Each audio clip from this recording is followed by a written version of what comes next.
Hey everybody, it's Meteorologist Joe Martucci. We have a round of potentially severe weather coming this evening. You're going to want to make sure you bring in your loose objects. If you can still trim down any loose tree branches, that's a good idea as well. Let's talk about what we're looking at right now. Now, it's 4 o'clock when I'm doing this video. This is a look at our most recent radar. You see kind of two lines here. One that's in the central part of Pennsylvania and then another one to the west. That eventually is going to merge its way and make its way east as we go throughout the evening hours. This should really be a relatively brief thing between 7 to 10 p.m. We're in a level 2 of 5 risk for severe weather. That is a slight risk. You might remember this chart from the spring and from the summer. We're in a level 2 of 5 risk for severe weather everywhere in South Jersey. We're also in something called a mesoscale discussion, which means the Storm Prediction Center, which is a government agency in Norman, Oklahoma, is really taking a close look at this system, and they could issue a severe thunderstorm watch. If we're in a severe thunderstorm watch, that is the time to prepare. It's when we get into a warning, which is when you would have to take action.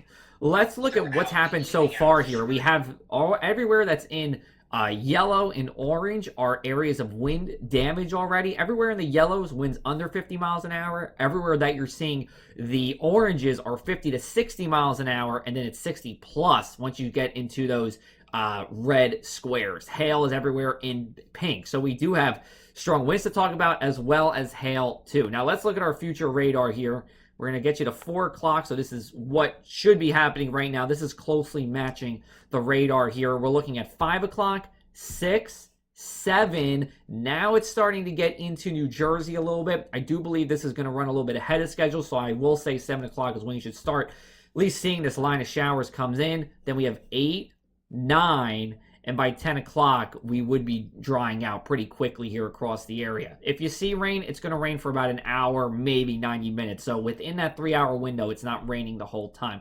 Wind gusts can be up to 60 miles an hour in this. Power outages are not ruled out, as well as downed trees. It's not a big threat, but it is something of concern. You can follow me on Facebook and Twitter for the latest, or you can come to Instagram too. And we have our website, pressupac.com/weather, that will be keeping you up to date as we go on this evening.